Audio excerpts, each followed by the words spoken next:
കഞ്ചാവ് കേസിൽ കുടുക്കാൻ പോലീസിന് വിവരം കൊടുത്തെന്നാരോപിച്ച് യുവാവിന് നേരെ വധശ്രമം. ഇടിക്കട്ട കൊണ്ടിടിച്ചും വാളുകൊണ്ട് വെട്ടിയുമാണ് പരിക്കേൽപ്പിച്ചിരിക്കുന്നത്. തിങ്കളാഴ്ച രാത്രി വെങ്കിടങ്ങ് മേച്ചേരിപ്പടി കിഴക്ക് പതിയങ്കടവ് ഭാഗത്ത് വെച്ചായിരുന്നു സംഭവം.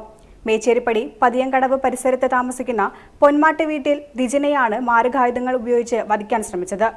പ്രതികളായ വെങ്കിടങ്ങ് മേച്ചേരിപ്പടി കിഴക്ക് പതിയങ്കടവ് സ്വദേശികളായ മരുത് വീട്ടിൽ വിഷ്ണു, ചേച്ചാട്ടിൽ വീട്ടിൽ അജിത്, മാളോത്ത് വീട്ടിൽ അഭയ് എന്നിവരെ Pavaratty police station inspector KG കൃഷ്ണകുമാറിന്റെ നേതൃത്വത്തിൽ അറസ്റ്റ് ചെയ്തു. പ്രതികൾ വെങ്കിടങ്ങ് കണ്ണോത്ത് ഭാഗങ്ങളിൽ കഞ്ചാവിന്റെയും മറ്റ് ലഹരി പദാർത്ഥങ്ങളുടെ ഉപയോഗവും വിൽപ്പനയും നടത്തുന്നവരും സ്ഥലത്ത് നിരന്തര ക്രമസമാധാന പ്രശ്നങ്ങൾ ഉണ്ടാക്കുന്നവരുമാണെന്ന് പോലീസ് പറഞ്ഞു. പ്രതികളെ കോടതിയിൽ ഹാജരാക്കി റിമാൻഡ് ചെയ്തു.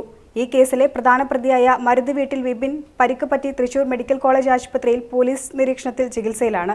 അന്വേഷണ സംഘത്തിൽ SI-മാരായ MN ഉണ്ണികൃഷ്ണൻ, IB സജീവ്, ASI-മാരായ സുരേഷ് കുമാർ, നന്ദകുമാർ എന്നിവരുമുണ്ടായിരുന്നു.